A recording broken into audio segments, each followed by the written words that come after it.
Racism and India, a very underrated pairing. Let me tell you, they are inseparable.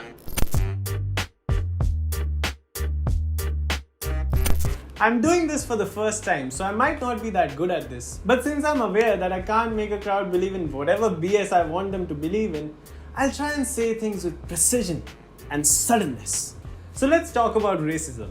Us Indians love racism. It's made out of everything we love: judging people, passing comments, stereotyping like I am doing right now, and overshadowing casteism. And I know the police here doesn't sit on people's necks for 8 minutes just because of their skin color. In fact, I believe they can never do that here because they don't know shit about chokes and grapple holes. You see, it's the rods and sticks that make them tick here. But us Indians were born with the very idea of the fairer skin being the most admirable shade of brown, and then followed by the hierarchy of duskier browns and then, well, South Indians.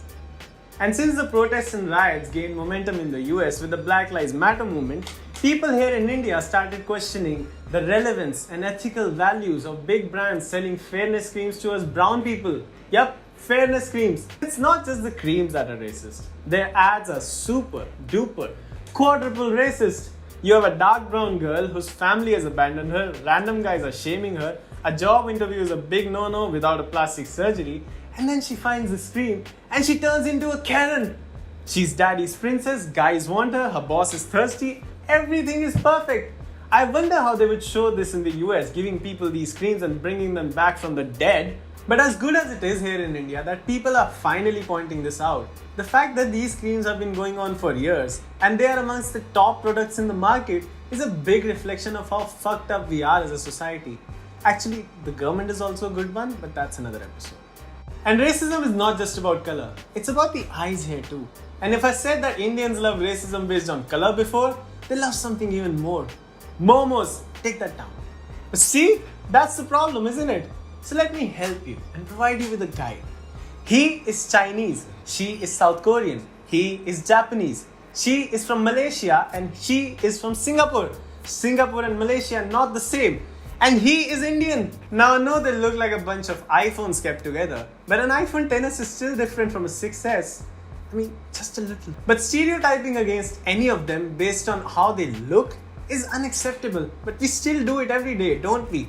And I know I did not mention North Koreans in this, simply because they don't care that you're racist. They have bigger problems. The cable on their TVs don't work. So if any one of you was taking a sigh of relief that at least this problem is not here in our country, I'm sorry my friend, you might be a part of it.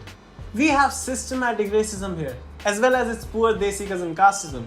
Seriously though, casteism is like sex in India. We keep doing it, but we don't want to talk about it. Anyway, sticking to racism, it's not something you have to look for very far. It's in the very things we say and the way we judge people.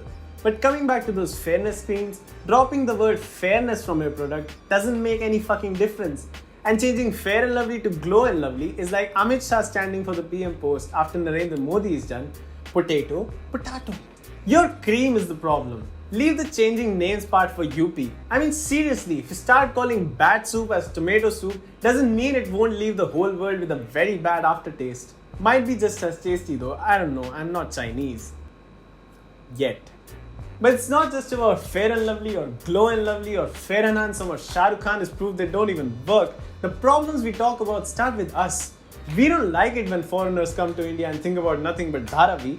I mean seriously Coldplay, go to Bangladesh if you like that so much. But we don't hold ourselves as accountable for our problems. So the next time you criticize these big companies selling us fairness creams, think about who the consumers were for these consumer products. It's us, you and me. We've forever been part of the problem. And it's awesome to see people moving towards the solution. Because if something good can come out of this here in India, maybe Gianna Floyd's daddy did change the world.